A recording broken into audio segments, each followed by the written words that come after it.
Are you often going to record stores? Sometimes. Sometimes? Yes. What are you looking for there? The clerk, the female? Cassettes. Cassettes? Yes. Are you still into cassettes? Yes. Oh my gosh. I know. And you're doing recordings on cassettes as well? Every chance I get. Just can't find any cassettes. God. I don't know. Have you seen any lately? No. I haven't seen any. I guess I better stop and go to back to 8 tracks. Pick one and let us have a short chat about. All right. The Beatles. Yeah. The Beatles Magical Mystery Tour. Yeah. How important are the Beatles for you? They came. I watched them change the world when they came on the Ed Sullivan Show in 1963. I was 13 years old, and I saw them do all 3 shows. It was pretty amazing. With 13 years? I was 13 years old when the Beatles came to America. How was it to experience the Beatles at that early stage? 63, this was 2 years before Rubber Soul. I had just gotten a guitar the year before.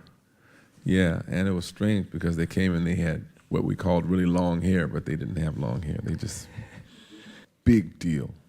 Really, and the girls were screaming like I'd never seen girls scream before. Later on, Abbey Road, I was really into it then. You said Robert Johnson was later. Yeah, I was like 38 years old. Really? Yeah.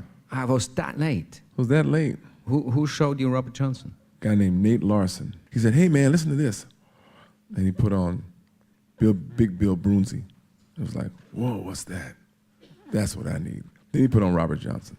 So that must be the much more deeper impact. That was a big impact. That was just as much of an impact as the Beatles, maybe more. The last time when you were here, you said ironing is very good to solve your problems. It's good for the soul. I ironed today.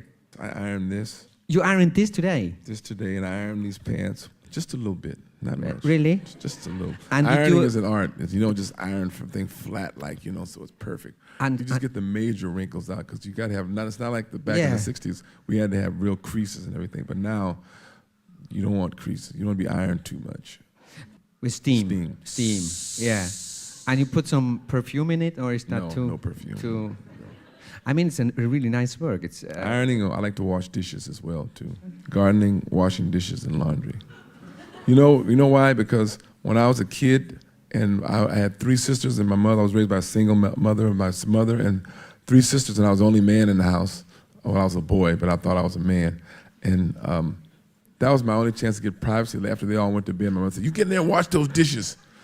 And I went to wash the dishes. I was like, peace, no women around. So my hands in the warm soapy water, just kind of like wash, and then I would take my time, and it was just beautiful memories. I steamed my hat, though. I got There's a steamer I steamed. I got the brim all right and everything. It's like, that's cool. Okay. Hey, I polish shoes too, but not for other people, just for myself. No, that's really. I do it also only on my own. Grooming. Man has to be groomed. Yeah, that's true. Right? You're right. Man has to be groomed. Thanks. Thanks for being with us, Keb.